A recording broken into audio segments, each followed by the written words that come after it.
Grand risings, grand risings. Well, mama, because I'm feeling so ashy. Let me get some shea butter, child.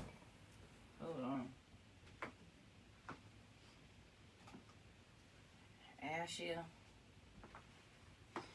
Ashier than a lava lamb. Happy Monday. Dang, it's another Monday. These Mondays is coming and going, ain't they? Monday, January 17th. We 17 days into this thing. Into 2022. This year about to fly by. Already. Alright, I should have been prepared. Grand risings, grand risings. I am late to the clocking. I'll be trying to be on here like 7-ish. But I've been staying up late. Grand risings, good morning. How you doing, boo? Today I got some pure coconut water instead of my live alkaline water. Well, I always got live in the cup, but coconut water is good for hydration as well. And I actually don't even really like coconuts. Okay. I don't like this brand. It's a particular brand that I like. I can't remember the name of it, but I get it from the international store. And it's like a white jar with green writing on it. And it's just straight coconut water. This got coconut water and sugar. But it say 100% juice. Which is it? I'm not really feeling this one, though. Anyways, spray some Florida water. Let's get into this daily devotional. So, for those of y'all that have been tuned in, and even if you haven't, I've been reading from my devotionals from Ayala Van Zandt. I read them every week. Yeah, that joint don't taste that good. Yeah, that coconut water ain't it. And it be hit or miss. It's a lot of different coconut water companies, and I always just buy one at a time to try it out. But I do have a favorite that I like, but it's hardly ever at the daggone international store. I might have to go to Amazon and buy them bulk. But yeah, I've been reading these devotions from Ayala Van Zandt for the last few years. I like them. And I was so inconsistent years before that I hadn't read probably the whole book because I'd be missing days. But I've been doing better this year. So far, I think I done read every day, even on the weekend. So today is January the 17th. And I'm going to start in Acts of Faith. It starts off with a quote by Bawa Muhayyadin. And it says, "In the solitude of your mind are the answers to all your questions about life." Okay, thank you, Senna. You must take the time to ask and listen. Let's read that again. "In the solitude of your mind are the answers to all your questions about life. You must take the time and listen." So that goes back to that tuning in that I be talking about. Did you wake up, drink some water, pray, stretch, go over your goals and affirmations, take some time to, meditate, all of that jazz? Because it's in that tuning in. It's in that sacred time and space that you take with yourself, your higher self, your creator, whatever you associate with. Just having some alone time, you can really get some answers. And I've had a few situations come up where people that I was looking to outside of me as mentors, that I thought could really help me. And in some ways they did. But people know how to manipulate. People know how to groom folk. People know how to, read you and tell you what you want. Some people are narcissists. So you really got to be mindful and careful of who you opening up and being vulnerable to. And a lot of us don't trust our intuition. Don't trust our gut. And that's problematic, very much so problematic. So make sure you're taking the time to tune in and listen to your own God self so that you can get your own downloads. Because we innately know things. Like, I know we got to unlearn and relearn a lot of stuff, but there's a lot of things that's already downloaded into our consciousness and our DNA. We just got to go within to hear it. And when we're continuously being distracted by social medias and the news and all this online stuff and other people's versions of reality, we can really get caught up. Okay, so moving on. January 17th. "There are times when we all feel as if we need to be alone. We just want to get away from everyone and everything and be alone." Yes. "Sometimes we may feel guilty or selfish for thinking this way, but it is perfectly normal. To be alone is the best thing we can do for ourselves. To be alone means to be all one with the spirit within. When we are alone, we have an opportunity to get in touch, to talk to, and be guided by our power source, spirit. To be alone means to be the essence of your being, to ask questions within and get clear, concise answers. To be alone means taking the time to give yourself a small portion of what we have been giving ourselves for so long. It is like the drinking from the fountain of restoration to bring back your physical, mental, and spiritual health. So go ahead, tell them all, and don't feel bad about anything. So go ahead, tell them all, and don't feel bad about saying it. I want to be alone. And then the affirmation is, today I am all one with the spirit within. Reflection. Think of a question you need to ask yourself. Take time to be alone. Ask yourself the question and see what spirit tells you. Think of a question you need to ask yourself.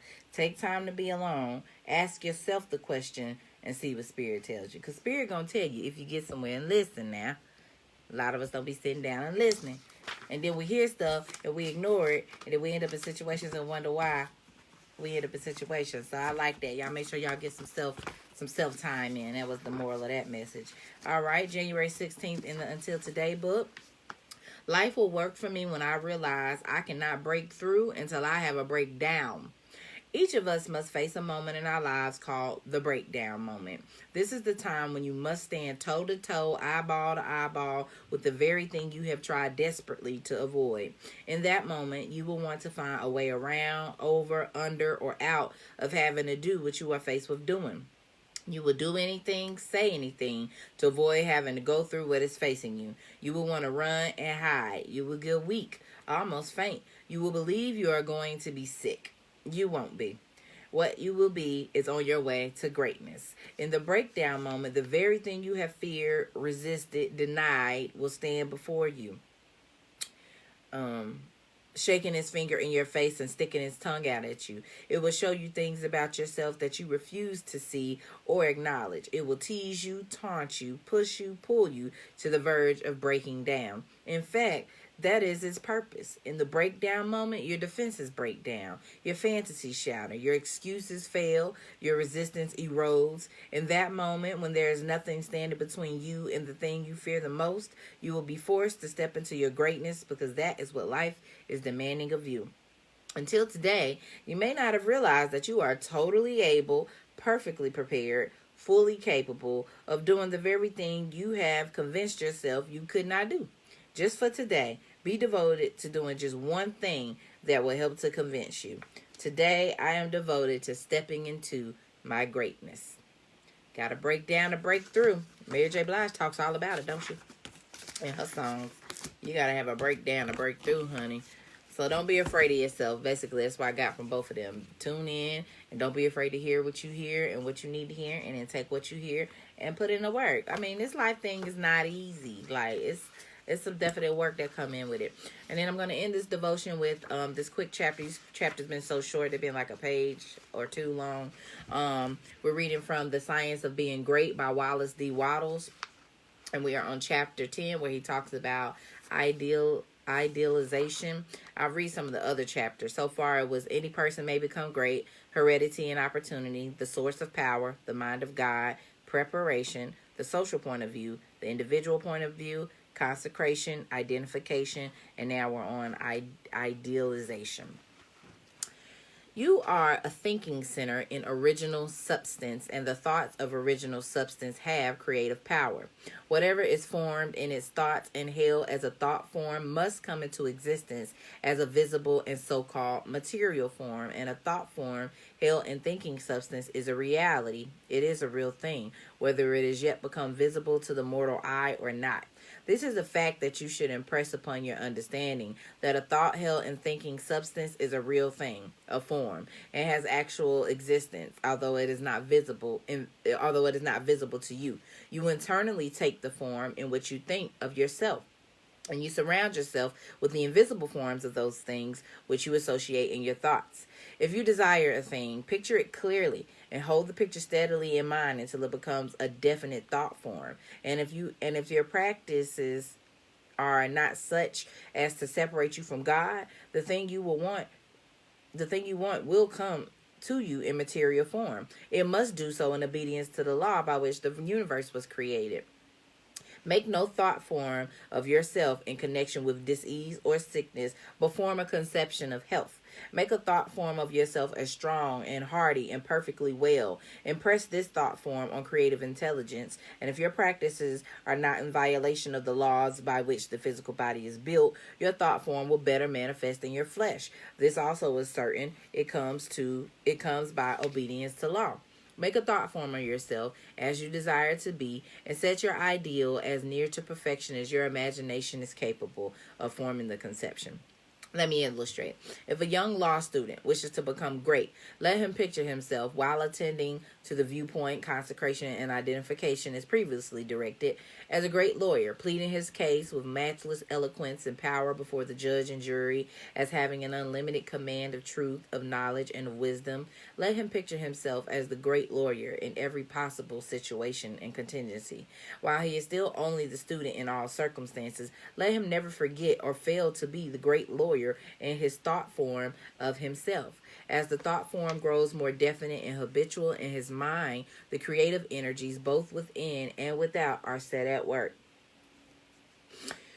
Hold on. As the thought form grows more definite and habitual in his mind, the creative energies both within and without are set at work. He begins to manifest the form from within, and all the essentials without, which go into the picture, begin to be impelled toward him. He makes himself into the image, and God works with him. Nothing can prevent him from becoming what he wishes to be. In the same general way, the musical student pictures himself as performing perfect harmonies and as delighting vast audiences. The actor forms the highest conception he is capable of in regard to his art and applies this conception to himself. The farmer and the mechanic do exactly the same thing. Fix upon your ideal of what you wish to make of yourself. Consider well and be sure that you make the right choice. That is, the one that will be most satisfactory to you in a general way. Do not pay too much attention to the advice or suggestions of those around you. Do not believe that anyone can know better than yourself what is right for you. Listen to what others have to say, but always form your own conclusions. And in bold, all caps, it says, do not let other people decide what you are to be. Be what you feel that you want to be. That's it right there. Grand Risings, LaShonda. Peace, everybody that's tuned in. Appreciate y'all. Do not be misled by a false notion of obligation or duty. You can owe no possible obligation or duty to others that should prevent you from making the most of yourself. Be true to yourself, and you cannot then be false to any man. When you have fully decided what thing you want to be, form the highest conception of that thing that you are capable of imagining, and make that conception a thought form. Hold that thought form as a fact, as the real truth about yourself, and believe in it. Close your ears to all adverse suggestions. Never mind if people call you a fool and a dreamer. Dream on. Remember that Bonaparte, the half-starved lieutenant, always saw himself as the general of armies, as the master of France, and he became in outward realization what he held himself to be in mind. So likewise will you. Attend carefully to all that has been said in the preceding chapters and as directed in the following ones, and you will become what you want to be. And that is the end of this chapter. This book is called The Science of Being Great by Wallace D. Wattles. I like this last chapter because it basically is saying, pay attention to you and what you want to do and take the steps toward making it happen. And then in the Acts of Faith, the devotion was talking about getting alone, spending time with self and listening to spirit so you can get all your answers. And then until today's devotional was talking about basically breaking down a breakthrough. Like, you got to go through some things and break some things down so that you can come up and out of it. I love how they all correlated. Something that he said, though, reminded me of some things that Sister Tabitha Brown says in her book, Feeding the Soul. I'm reading this as well. Not right now, but I'm reading it, and I upload all of these onto my YouTube. So the lives, the devotional lives, the story time with more of my readings. I have up to 5 chapters of this. You can find it. I don't know how you would go through Facebook. Probably go under my videos tab. But if you go on YouTube and subscribe, it's my name without the Renee. Just Morgan Myers. And you'll see my red logo with the M in it for more of my ENT. You'll see that. Excuse me. But Tab talks about how, and for those that don't know, she's like a social media influencer, turned America's mom. She's a vegan influencer. So she started off showing us how to cook vegan foods. And now she has a lot of great things going for her. She has like a hair care line. She has she's a co-owner of a restaurant. She's an author now. She's an actress, a comedian. She has a great life. And she mentions in here that like her husband did not see some of the same visions that she had about herself. A little bit of backstory. She's from Eden, North Carolina. Her husband's from out here in North Carolina as well. She moved to LA first, and then I guess her and Chance, her husband, was still communicating long distance, and he convinced her to come back. She came back to North Carolina, and then they moved again like a few years later to LA, and they kind of struggled a little bit. They worked odd jobs, and it was just, and so she's 42 now, and she's just made her big break like within the last 3 or 4 years. So she was saying how like she would have visions, like she has dreams and visions about certain things, and basically God had to tell her, people can't see your vision because I didn't give it to them. And so I like how what he was saying in this, like, do not allow, he all caps that thing too. It was like, do not let other people decide what you want to be, what you feel that you want to be. Do not pay too much attention to the advice or suggestions of those around you. Do not believe that anyone can know better than yourself what is right for you. And I think that's a very great lesson to take in and sit with. Sometimes we might have dreams and goals that sound so far-fetched to other people, and we will give up on them because they don't agree with it or they don't support it. It's not for them to agree or support it. Also, you have to be taking action, though. We could talk all day about what we want to do and what could be, but if we're not taking the steps toward, if we're not taking the steps that we need to accomplish our goals, then it's really just all talk. So, and then we live in such a time where the internet is what it is and people are who they are, that even if your idea really sounds nonsensical, stupid, unappealing to whoever you're around, the people in your circle, and maybe even to you a little bit, you might know the shit's stupid, but you feel like it could take off, I still say go for it. You just gotta commit. That's really all it is. Consistency, commitment, and discipline. Because somebody out there is going to like what you got going on. Again, it goes back to putting in that work. So, these readings were very good today. So, in short, the theme of today from all these devotionals was take some time for self. Sit down, tune in to yourself, your higher power. Ask yourself the questions that you have instead of always looking to other and getting everybody else's advice. You have to learn how to listen to you. That's how you build trust within yourself. That's how you're better able to set and adhere to your boundaries by just getting in some quiet space. It really be that simple, y'all. I know it can be tough because I'm still not the best at meditating, to be honest. I know I asked y'all, did you wake up, stretch, drink water, and meditate, go over your goals and stuff. But sometimes getting in a silent space and just like trying not to think be a lot. And that's when all the thoughts want to come. So I would encourage you to use different types of meditative devices if you struggle with that like I do, using guided meditations. You can find this anywhere on YouTube, whatever streaming apps you guys use for music. Just type in guided meditation, or you can even put in chakra healing music and play those things, and it'll at least help calm your spirit in a way that hopefully you can slow down and focus on your breath and just be, or ask yourself a question and then just see what comes to it. And somehow, some way, you just got to try it on your own. Spirit will let you know what you need to know. And that's the biggest thing that I've got. We got to stop depending on so many people outside of ourselves to tell us things about ourselves. How you gonna tell me about me? For real. Like, you're not me.